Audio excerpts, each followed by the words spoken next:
Hello mga Kamanwo Tribe, bago magsimula ang ating video meron po akong announcement. Available na po ang membership program sa ating channel. Kapag nag-avail po kayo nito at nag-comment kayo sa ating mga videos, makikitang highlighted ang inyong comment at may nakalagay na solid Kamanwo Tribe. Kasama po nito ang mga specialized emojis at badge na exclusively para sa ating mga members lang at for only 119 pesos a month para mas lalo nyo pong matutulungan at masusuportahan ang ating channel. Like, comment, share and subscribe for more videos. Sa gitna ng isang sinaunang gubat, kung saan ang mga puno ay singtanda ng panahon at ang katahimikan ay tanging sinisira ng huni ng mga ibon, biglang nabasag ang kapayapaan. Mula sa isang lihim na libis, isang bulaklak na may nagniningning na iba't ibang kulay ang biglang bumulwak, naglalabas ng napakalakas na enerhiya na umabot sa kalangitan.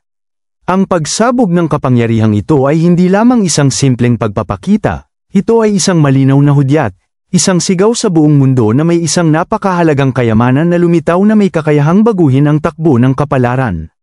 Ang di pangkaraniwang enerhiya na ito ay kumalat ng mabilis, naramdaman ng bawat malakas na halimaw na nakatago sa malalim na kagubatan at maging ng mga pinuno ng sangkatauhan sa malalayong syudad, na agad nagdulot ng kaguluhan at kasakiman.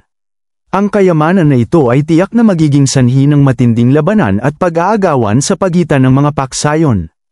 Sa kabila ng malaapoy na pagsabog ng enerhiya mula sa mahiwagang bulaklak, sa malalayong lupain, matikas na nakatindig si City Lord Wang Hao sa tuktok ng pader ng White Emperor City.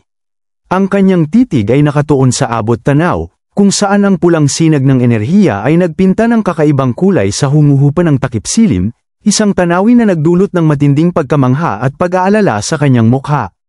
Ang aurang ito, isang di pangkaraniwang kayamanan ang lumitaw, bulong niya sa sarili, ang kanyang boses ay puno ng pagkabigla at pag-asa. Ang system panel ay agad na ipinakita ang kanyang pagkakakilanlan, White Emperor City Lord Wang Hao, isa sa 10 mahuhusay na henyo, nagpapatunay ng kanyang kahalagahan sa mundo ng mga mandirigma. Isang malalim na seryosidad ang bumalat sa mukha ni City Lord Wang Hao, na tila ba nakakita siya ng isang bagay na mas mahalaga pa sa kanyang sariling buhay. Ang paglitaw ng Divine Flower ay nagbigay sa kanya ng isang matinding misyon, at alam niyang kailangan niya itong makuha. Agad niyang tinawag ang kanyang pinagkakatiwalaang tauhan, ang kanyang tinig ay puno ng awtoridad at pagkaapurahan. Ipabatid sa Federation, isang bagong, makapangyarihang ekstraordinaryong kayamanan ang lumitaw. Kumuha ng mga tauhan, uunahan natin sila, utos niya, walang pag-aalinlangan, sumagot ang kanyang tauhan ng Roger, isang mabilis at matikas na tugon na nagpapakita ng kanilang kahandaang sundin ang kanyang bawat utos. Samantala, sa isang malayong dako, sa maunlad at makabagong Sea Guardian City, ang mga matatiyog na istruktura ay nagsisilbing testamento sa advanced na teknolohiya ng lugar. Sa loob ng isang high-tech na operating room, nakatingin ang mga opisyal ng Federation sa isang malaking screen na nagpapakita ng paglabas ng kapangyarihan ng Divine Flower. Ang impormasyon ay mabilis na kumalat, at ang bawat isa sa silid ay mulat sa kahalagahan ng bagong kayamanan. Isang lalaking may mahaba at itim na buhok ang nagsimulang magsalita. Ang kanyang boses ay puno ng bahagyang pagkainggit at paghanga. Si Wang Hao, ang White Emperor, ay tunay na mapalad. Ang ganitong bagay ay lumitaw malapit sa depensa ng kanyang syudad. Sa loob ng parehong operating room, isang lalaking may maitim na buhok ang biglang nagsalita, ang kanyang boses ay may bahid ng pagmamataas at pag-uuyam. Siya, isang ordinaryong tao, ay nakarating na rito nang hindi nalalaman kung anong swerte ang kanyang natagpuan. Ang kanyang mga salita ay nagdulot ng tensyon sa silid. Sa harap niya, isang lalaking may mahaba at asul na buhok ang nakinig, ang kanyang mukha ay unti-unting dumilim sa matinding pagkainis. Hindi na niya napigilan ang sarili, isang mabilis at malakas na suntok ang kanyang ipinukul sa mukha ng may maitim na buhok, na nagpatahimik dito at nagpapakita ng kanyang pambihirang lakas at maikli nitong pasensya. Ang lalaking may maitim na buhok ay napayuko na lang. Ang malakas na suntok ay nagdulot ng pag-ubo niya ng dugo, isang patunay ng tindi ng tama. Ang matinding sakit ay pumintig sa kanyang mukha habang siya ay halos mawalan ng malay. Pagkatapos nito, ang lalaking kanina pa naiinis, na may madilim na mukha at puno ng babala, ay nagsalita, ang mga makikipag-ugnayan sa akin. Hindi kailangan ng iyong komento rito. Ang kanyang mga salita ay nagpatigil sa lahat ng nakasaksi. Agad na ipinakita ng system panel ang kanyang pagkakakilanlan, na nagpapakita ng kanyang mataas na posisyon. Shanghai City Lord Zhao Zhao, isa sa 10 mahuhusay na henyo, isang titulong nagpapatunay ng kanyang kapangyarihan at pagiging dominante. Walang pag-aaksaya ng oras, si Zhao Zhao ay bumaling sa kanyang tauhan, ang kanyang mga mata ay nagliliyab sa determinasyon. Ihanda ang mga tauhan upang agad na sumugod. Utos niya, ang kanyang tinig ay nagtataglay ng matinding pagkaapura. Agad namang tumugon ang kanyang tauhan ng isang matikas na, "Roger," na nagpapahiwatig ng kanilang kahandaang sumunod sa anumang utos. Habang papalabas ang kanyang tauhan, isang malalim na kaisipan ang bumalat sa isipan ni Zhao Zhao. Determinado akong makuha ang di pangkaraniwang kayamanang ito. Ang divine flower na ito ay magpapalakas sa akin ng husto, bulong niya sa kanyang sarili. Ang pagnanais na makamit ang kapangyarihan ay nagliliyab sa kanyang puso. Sa paglitaw ng divine flower, ang buong federation ay tila nagulantang, at ipinakita ang iba't ibang reaksyon ng mga makapangyarihang individual na labis na hinahangad ang kayamanan. Bawat isa sa kanila ay isang city lord o pinuno ng kani-kanilang syudad, na nagpapakita ng matinding kasakiman at ambisyon. Hindi lamang ang White Emperor City at Shanghai City ang gumalaw, maging ang mga pangunahing syudad tulad ng Yan City at Mo City ay nagpadala na rin ng kanilang mga tropa, handang makipagsabayan sa laban. Mayroon ding mga misteryosong puwersa sa loob ng Federation ang nagulantang at naghahanda, na nagpapahiwatig ng malalim na kaguluhan sa ilalim ng kanilang tila nagkakaisang pamamahala. Ang Federation, sa kabila ng kanilang pagkakaisa, ay naging tila nagkalat na buhangin sa harap ng matinding pagnanasa sa kapangyarihan at kayamanan. Sa ibang dako, sa mapayapa at misteryosong Inferno City, isang babae na nagngangalang Xiaoling ang nakatalikod, ang kanyang mga mata ay nakatuon sa malayo, habang nag-iisip ng malalim. Isa pang divine flower na hindi bababa sa kapangyarihan ng divine tree, ang lumitaw, bulong niya sa kanyang kasama na nakatindig sa kanyang likuran, ang kanyang tinig ay may bahid ng pagkamangha at pagkaalarma. Agad namang sumagot ang kanyang kasama ng yes. At ang lalaki, na siyang kanyang tauhan, ay nagpatuloy, para sa pagkuha ng divine flower na ito, nagpadala na ang mga pangunahing syudad ng kanilang mga tao. Mayroon pang ang ilang lihim na kupunan ang ipinapadala.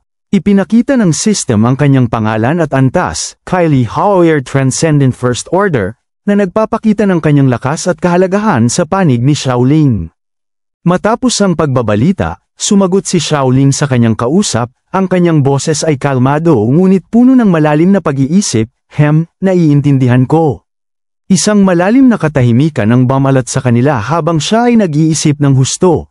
Ang kanyang isipan ay lumilipad sa mga posibleng kahihinatnan ng pangyayaring ito. Sa kanyang isipan, tahimik niyang sinabi, para makuha ng Federation ang divine flower na ito, hindi ito magandang balita para sa Misty Mountain.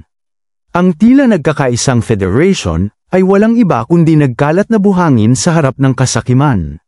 Ngunit lahat ng ito ay hindi mahalaga. Ang mahalaga ay ang kinabukasan ng Misty Mountain. Ang kanyang mga salita ay nagpapakita ng kanyang tunay na pagmamalasakit para sa kanyang teritoryo at ang kanyang matinding pagpaplano. Sa isang iglap, bumaling si Xiaoling sa kanyang pinagkakatiwalaang tauhan, si Kylie, ang kanyang boses ay puno ng awtoridad. Ipabatid sa mga puwersa ng genetic. Sikapin na makuha ang divine flower ng buong lakas. Papunta na rin tayo doon, utos niya, ang kanyang mga mata ay nagniningas sa determinasyon. Walang pag-aaksaya ng oras, agad na umalis si Kylie, ang kanyang anyo ay nagbagong anyo sa napakaraming paniki na mabilis na kumalat sa paligid, handang sundin ang kanyang mga utos.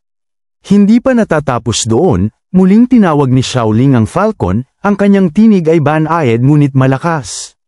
Aki, humayo ka at ipaalam sa lahat ang mga bagay na ito. Agad na lumipad ang Falcon ng napakabilis, ang kanyang mga utos ay mabilis na ipinaparating sa lahat ng kanyang mga tapat na nilalang na kasamahan. Sa kaibuturan ng mahiwaga at mapanganib na Misty Mountains, kung saan ang mga naglalakihang ugat ni Yuziu ay tila isang komplikadong lagusan, matatagpuan ang nakatagong kuta ng mga halimaw. Sa loob at sa likod ng mga dambuhalang ugat na ito, nakatago ang mga naglalakasang nilalang, ang mga alagad ni Yuziu, na handang ipagtanggol ang kanilang teritoryo. Sa gitna ng kuta, nakaupo sa isang napakalaking trono, na tila ba isang hari na nagtataglay ng walang katapusang kapangyarihan, ang Demon Bull. Siya ang inatasan ni Yuzio na mamuno sa Misty Mountains habang siya ay wala isang mabigat na responsibilidad. Sa kanyang gilid ay naroroon ang iba't ibang uri ng mga nilalang na kanilang mga kasamahan, kabilang ang mga pinuno, reyna, at hari sa kani-kanilang uri, na bumubuo sa isang puwersa na labis na nakakatakot at kayang lumaban sa sinumang manggahas na hominin sila. Sa loob ng kuta, ipinarating ni Aki ang mga mahalagang utos na ibinigay sa kanya ni Shaolin. Maingat na nakinig ang Demon Bull, ang kanyang malalaking mata ay nakatuon sa mensahero. Matapos ang pagbabalita, isang malalim na bulong ang lumabas sa kanyang bibig, ang Divine Flower. Ang kanyang tinig ay may halong pagkamangha at pagkaalarma. Agad niyang inutusan ng Falcon na iintindihan ko. Humayo ka sa hilagang labas at ipaalam sa Master. Ibalik si Emperor Crocodile upang bantayan ang bundok. Ang kanyang mga salita ay nagpapakita ng pagkaapurahan at ang bigat ng sitwasyon, na nagpapahiwatig ng malaking kahalagahan ng bagong kayamanan. Sa matinding galit at pagkabahala, napasuntok na lang ang Demon Bull sa kanyang inuupuan, ang matinding pagtama ay nagdulot ng malalim na ugat sa kanyang mukha. Mag-i-squat muna ako sa unahan. Ang kanyang boses ay nagpapakita ng desisyon na hindi na makapaghihintay. Samantala, sa kabilang dako, sa mismong lugar kung saan sumibol ang Divine Flower, nakahanda ang grupo ng mga mandirigma ng Federation mula sa White Emperor City. Sila ay naghahanda para sa isang mapanganib na misyon, ang pagkuha ng Divine Flower na inaasahan nilang magbibigay sa kanila ng walang hanggang kapangyarihan at pagpapalakas. Sa gitna ng paghahanda, biglang nakaramdam si City Lord Wang Hao ng kakaibang sensasyon sa paligid, isang pahiwatig na may hindi magandang nangyayari. Mag-ingat kayo, may kakaiba rito, babala niya, ang kanyang boses ay puno ng pag-aalala. Isang malalim na pag-iisip ang bumalat sa kanya habang maingat niyang pinagmamasdan ang bawat sulok ng paligid, ang kanyang mga mata ay naghahanap ng anumang tanda ng panganib. Sa kanyang isipan, malinaw niyang sinabi, mula nang pumasok ako rito. Para bang ninanakaw ang aking kamalayan. Ang buong lugar ay napakakakaiba. Ang kanyang pakiramdam ay nagpatunay sa kanyang matinding pagka-alerto at kakayahang makaramdam ng mga panganib na hindi pa nakikita ng iba. Patuloy na nag-isip si City Lord Wang Hao, ang kanyang pakiramdam ay mas lalong naging maigting habang nakikiramdam sa bawat detalye ng paligid. Ang mas lalo akong lumalapit, mas lumalakas ang sensasyong ito. Ibig sabihin din ito, papalapit na ako sa target, bulong niya sa sarili, ang kanyang determinasyon ay tumitindi. Ngunit sa kabila ng kanyang malalim na pag-iisip, isang nakakagulat na pangyayari ang naganap. Ang ilan sa kanyang mga kasamahan ay biglang napaubo, na tila ba may nalanghap silang nakakalasong bagay na nagdulot ng matinding pagkahilo.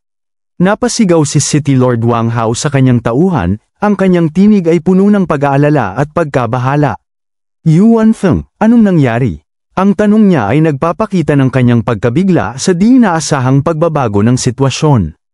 Sa kanyang matinding pagtataka at pag-aalala, patuloy na tinawag ni City Lord Wang Hao ang kanyang tauhan, Yuan Feng, ngunit tila bingi ito sa kanyang tinig. Habang papalapit siya, bigla niyang napansin ang isang nakakagulat na bagay na nangyari. Ang mga mata ni Yuan Feng ay namumula, at ang kanyang kilos ay naging marahas at hindi makontrol.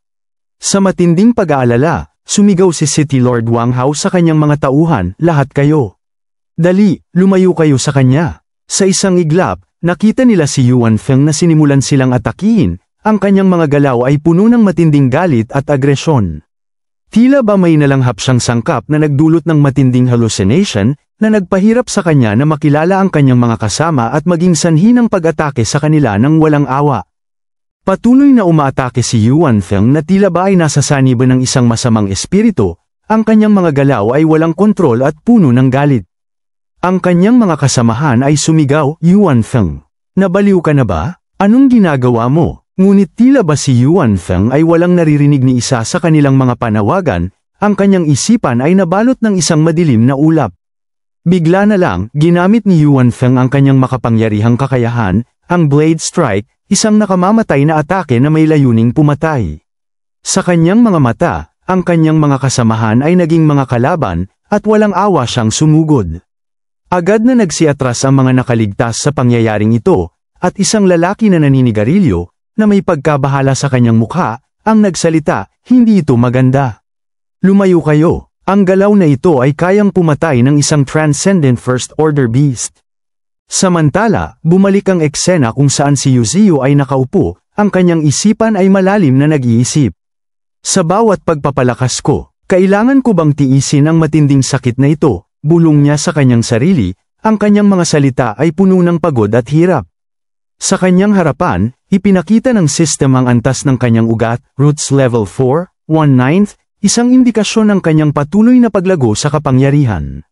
Sa kabila ng kanyang pag-iisip, dumating ang isang falcon na mabilis na lumipad patungo sa kanya, tila may mahalagang balita. Napaisip si Yuzio sa kanyang mga narinig mula sa falcon, na nagpahiwatig ng isang bagong pagsubok sa kanyang harapan. Sa binalita ng falcon, isang malalim na pagkabigla ang bumalot kay Yuzio. Divine Flower. Talaga, halos hindi siya makapaniwala. Kanya pang sinundan ng, taglay nito ang kapangyarihan na hindi bababa sa akin. Ang impormasyong ito ay nagdulot ng malalim na pag-iisip sa kanya. Sa kanyang isip, kanyang nasabi na, ang paglitaw ng Divine Flower na ito ay maaaring yumanig sa buong Federation.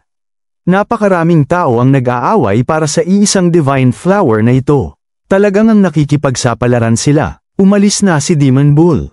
Pero hindi siya mag-isa sapat. Ang bulaklak na ito, hindi ito dapat mahulog sa kamay ng mga tao. Ang kanyang mga salita ay nagpakita ng kanyang matinding pagkabahala at determinasyon na protektahan ang Divine Flower. Sa isang biglaang desisyon, tinawag ni Yuzio ang Nine-Tails Fox. Ang kanyang tinig ay nagtataglay ng isang mahalagang utos. Nine-Tails. Tawag niya, ang kanyang boses ay puno ng pagkaapura. Agad na tumugon ang Nine-Tails sa kanyang pagtawag, ang kanyang elegante at makapangyarihang presensya ay agad na samipot sa harapan ni Yuzio. Nakaugpo ito, nakikinig ng maingat sa bawat salita ng kanyang pinuno. Sa kanyang harapan, inutusan ni Yuzio ang Nine-Tails ng walang pag-aalinlangan, puntahan mo at agawin ang bulaklak. Sa utos na ito, nagniningas ang determinasyon sa mga mata ng Nine-Tails, handang gawin ang lahat upang makuha ang Divine Flower sa kahit ano pa mang mangyari, isang tanda ng kanyang walang hanggang katapatan at lakas. Like, comment, share and subscribe for more videos.